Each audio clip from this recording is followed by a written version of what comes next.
How have you seen Malik maybe evolve or grow more into a leadership role from March to where we are now? Uh, yeah, I think it's early, but I think Malik's trying.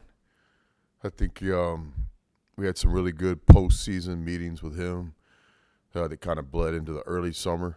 And so, what I would say, I actually met with Malik today, one on one for a while, and just complimented him on his effort. Like if you're going to make some improvements and if you're going to make some changes, the first thing is you have to want to embrace that. And it's one thing to sit around and talk about it. It's a whole other thing to actually try to execute it on a daily basis. But I think he's working on just kind of his maturity in terms of handling success and handling adversity. He's working on trying to be a leader in his own way, and really that all starts with relationships with his teammates. So I think it's very visible that he's a returner. It's very visible that he's been in this program before, and so I'm proud of him. He's had a good first week in terms of just trying some new things. Last year as a new player, as you can imagine, you're just trying to survive. You're taking it all in. This year he seems to be a little bit more confident in himself, not pressing so much on the court and off the court, and he's doing a good job getting to know his teammates early on. Augusto kind of just pointed at you why he came to Oxford, but what's from your perspective that relationship looked like so far to bring here? Yeah, I really like Gusto. He's another one of these guys basketball doesn't define. He's had an amazing early part of his life. Being from Brazil, coming to the States, pursuing an education through basketball. So he's somebody I have a lot of respect for. The first conversations we had weren't kind of typical player coach portal recruiting. We obviously talked about basketball, but we talked about other things. I think he has a chance to be one of the leaders of this team because of his composure. Doesn't seem to get too high or too low. He's earning our trust. At the same time, we're trying to earn his trust as well. But he appears to be a guy that, if he tells you he's going to do something, he's going to try to do it. You can have a grown man conversation with him. Basketball is just really intrigued. He's really a positionless player. He's got size. He can also stretch the floor like Dia and other guys that can shoot the basketball. He brings a confidence about him. We're looking for guys that know how to win. We're looking for guys that have been coached. And Thad Matta at Butler, in my opinion, is one of the best coaches in college basketball, period. I don't have a personal relationship with Coach, but I think there's some respect there. And speaking to him about Gusto, he said some pretty strong statements, that he believed in him as a young player. Gusto had some adversity with some injuries, never was able to play a full season. So we're hoping he can have his most healthy year of basketball. But I think he can really help this team because he can play different positions. He's a mature guy. He's a big part of what we're doing here. Just a week into the summer drills here, just your early thoughts on Corey Chest and what he's going to bring for you. Yeah, I think Corey, two different ways to look at Corey. You look at him as an SEC transfer that had some real moments in the league as a young player, which is really hard to do. Or you can look at the other side of the coin where he's still a young player himself, just a sophomore in the SEC. So there's a role for him. There's some urgency for him to contribute on a daily basis and be a big part of our team this year on the court. But we're also spending a lot of time and effort on player development and developing his game, both physically and mentally, where, we'll see where he ends up. So it's always a good thing to have young talent in your program that can also contribute physically while they're still trying to kind of grow into being a player. Athletic guy. He's got some competitiveness to him. He's a real player development guy. He's got to work on his skill level. And he embraces that. I don't want to speak for him, but one of the decisions I think for him to come here was kind of the vision that we laid out for him, not only day one or season one, but also the future. He's an athletic guy. He's a great teammate. All the guys, myself included, enjoy being around him. But like Zach said, his athleticism is a game changer. He can do some things that other guys can't do. So it's really that, two sides of the coin. What can he do to help us today? And then where could this guy be in the future if he works on his game? You mentioned Gusto having a chance to lead, but could this team have two Brazilian leaders? Was Klafke kind of the expectation for him, or what do you need from Klafke this year? Yeah, there was a lot there. What was the question? Gusto could be a leader. Could Claffey, the other Brazilian, could he do it too? Step into that role kind of more. Yeah, for sure. So, every team has leaders in different ways. I think a lot of times when you think of the leader, you think of Tom Brady or Kobe Bryant. There's no denying that leadership is special. But every guy on the team has to be a leader in his own way. So, first thing that we try to explain to the players, I really believe this, is, there's no leader if there's not followers. Like Tom Brady, for example, he was studied him a lot this off season, and he said it himself in several interviews over the years. It's like, I get the identity of being the quarterback. It comes with the job, but I can't lead if other guys don't want to follow.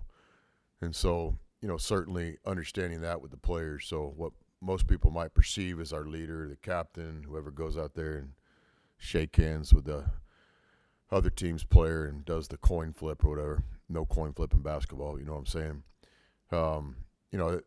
That guy's not a leader unless he has people in the organization that want to follow. So trying to encourage all these guys to pick and choose their moments and lead in certain ways.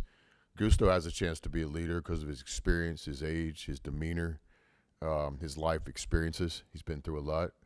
Klafke has a chance to lead this year. He's one of 3 returners on the team. Or Max was on the team last year, just didn't get to play, but one of 4 guys that wore the jersey last year. Klafke also can really lead through his effort, crowd favorite early on, just with the energy he plays with, and that bleeds into everybody else. So, guys lead in different ways, and then from time to time over the years, you're blessed to have that special guy that wants it all on his shoulders. Too early for us to identify that yet, but what's a given and kind of a non-negotiable is everybody on this team's gonna have to find their ways to lead in certain ways, and everybody's gonna have to be a follower as well. Last week, I think it was confirmed that you guys are hosting Miami for that ACC, SEC. What do you think about drawing them and having them here? Did you guys get that from Swartz, or did you have to read it on the internet? Got it. I think both. Job, Swartz. What color shirt is that, Swartz? It's like a turquoise today. Aqua, turquoise.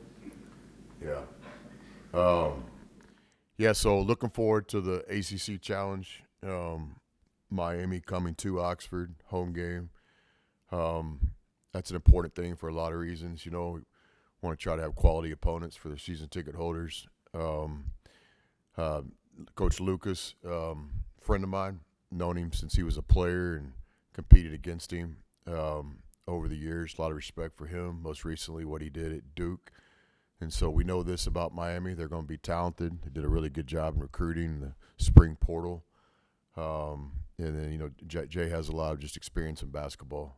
His dad, his brother, he's a great player himself. So very similar, I think, to kind of the Louisville game last year. Louisville being a first-year program and stuff. I kind of had a feeling that I felt really strongly about it, that Louisville was going to be a really good opponent, an NCAA tournament team, whereas most people kind of disagree with that. I think the same thing could be said for Miami. I think their coaching staff knows what they're doing. They did a great job assembling talent on the roster, so it'll be a great opportunity game for us. Weekend, so many new guys, you're having to kind of mix in and gel. You feel like you're where you'd like to be a week in the summer, whatever your mile marker was in your head? Yeah, a lot of urgency on that. We're just fighting time. Like you just want to have a team meeting and a team exercise. You want to just kind of max the 24 hours every day. But it is the summertime, and a big part of summer is balance. We all know what's coming when the grind starts, so it's kind of a fine line. We want to work really hard during the summer, but we also want to encourage these guys to have some fun. Balance is a big part of our process, whether these players, are in a relationship, or a couple of these guys have dogs, which is a huge commitment. All these guys have a passion off the court. And so, it's kind of a fine line in the summer. We want to work extremely hard, but there's great value in just a natural off day too, where these guys can kind of just on their own terms, spend time with each other. And I think we had a really good first week with guys' willingness to do that. I noticed the simple things, like when we meet as a team, is it always the same guys sitting at the same table, or do we have some variety, some diversity? And and who guys are hanging out with, and we've seen that. And again, I give those 4 returning players a lot of credit for what they're trying to help their teammates get comfortable in Oxford. And I think the new guys are coming in here with a lot of courage. You know, this is not a team where a transfer can just come in and you kind of fit in. You know, this is a team where literally, you know, D and Klafke played minutes last year, and other than that, everybody's new. So, but I know the first week felt good. We had a lot of energy around the program. I think we got better in our 3-team practices. We've got some guys already making some strides in the weight room, trying to take some weight off a few guys, trying to put some weight on a few guys. Academically, we're off to a good start. About half our teams in academic classes this first session of summer. We set the same goal that we've had since 1999. We're trying to make all A's and B's as a program. From time to time, you got to fight for a C. But the effort is, you know, where we have a standard around here. And so week 1 felt good. We've got this week, and then next week, then the July 4th, we're going to take a few days off. So we're just fighting time more than anything, you know, just trying to get as much done as we can every day. But again, also letting the guys enjoy Oxford. It's a great college town. It's summertime. We all know what's ahead here in a few months, and so it's a fine line for sure.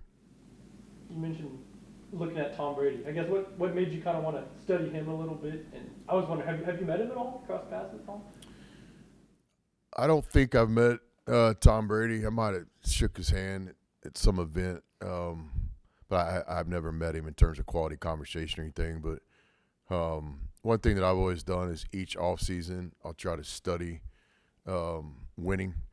It doesn't always have to happen in the form of basketball. It doesn't always even happen to be athletic minded, but just trying to kind of study successful people and try to kind of learn what they tick, what makes them tick. And so certainly, you know, with Brady, what he did in football kind of speaks for itself. And I think retirement this past year or so, he's been pretty vocal and does an interview from time to time. Also, always really interested in the guy that will really talk and not all the fluff. That's one of the cool things about today's world with some of these podcasts and stuff. It seems like some of these winners, elite people, will talk a little bit more free than you used to back in the day, you know, when you were on the Roy Firestone. Schwartz, do you know who Roy Firestone is? You? I know the name, but I'm not. That's your homework today, Schwartz. Roy Firestone. But you know what I'm saying? Like, it's like these podcasts, one of the cool things about it are some of these relaxed interviews. You know, like back in the day when I was with Coach Knight, the only way people could really get access to Coach is watch like post-game press conferences, or maybe if he did like a you know, a live with Larry King or something from time to time. And so you just starve for information on these people. But now it's like, you know, people just talk on a daily basis. So I think, you know, just the access to information, then you kind of weed it out. You know, you can kind of tell that's kind of fluffy. I was kind of, I mean, that's who he is. If you listen to a guy long enough and you study about him or her, you can kind of understand what makes him tick. So, you know, with Brady, it's like the ultimate kind of chip on his shoulder. You know, I guess wasn't supposed to play in college, ends up being the best player. Wasn't supposed to be a draft pick, ends up being the best player. All of his teams won. I think his relationship with his teammates, relationship with his organizations, coaches, owners, the whole deal. So he's, I really enjoyed, you know, trying to learn as much as I could about him. And then ultimately I get it down to like the Cliff Notes version. You know what Cliff Notes is, Horst? And then try to get that information to the players. You know, I don't expect Gusto to spend all the time that I spend on those projects, but if I can get him the bottom line, if I can give him 5 minutes worth of information it took me 4 months to gather, I've always thought that's kind of one of my responsibilities as the coach, is to continue to kind of, you know, help these guys, educate them. And so, yeah, I've spent a lot of time this off-season spring looking at Tom Brady. You kind of had a podcast, I think, the Fireside Chat. Are you planning to do that again, or is that kind of run its course? Yeah, we need to. Schwartz? Let's go. Yes, it's things been good to us over the years, direct communication with the students, and then I think other people enjoy just watching it. And so, yeah, we definitely need to do that. We're looking forward to year 3. I think you know, our relationship with our students has grown so much from the first season to last season, and it's just really an important relationship to us. So we've been meeting on all things kind of marketing and stuff like that on a weekly basis since the Michigan State game. We've added some new people to the team here, so yeah, for sure, we're looking forward to doing the best job we can to kind of have that relationship with the students. And the fireside chat is definitely something we should bring back. All right, thanks, guys. Appreciate it, guys.